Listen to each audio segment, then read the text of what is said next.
नमस्कार, मी सुनेत्रा आणि आपल्या इंडियन मॉम सुनेत्रा या चॅनलवर तुमचं स्वागत आहे।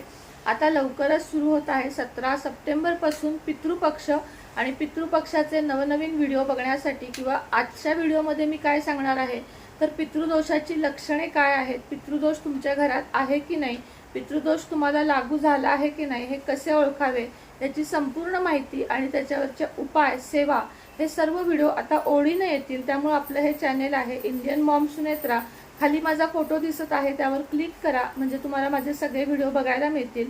तर अवश्य पितृसेवा, पितृऋण, आपल्याला 3 पिढ्यांपासूनचे पितृऋण असते आणि लेडीजला तर सासर आणि माहेर दोन्हीकडचे पितृदोष लागू होतात। त्यामुळे पितृदोष घरात लागू असेल तर काय काय अडचणी येतात, त्याची लक्षणे काय काय आहेत आणि त्याच्यावर उपाय काय काय करायचे आहेत, कोणतेही खर्च न करता काय उपाय करायचे आहेत यासाठी चॅनलला अवश्य भेट द्या। श्री स्वामी समर्थ।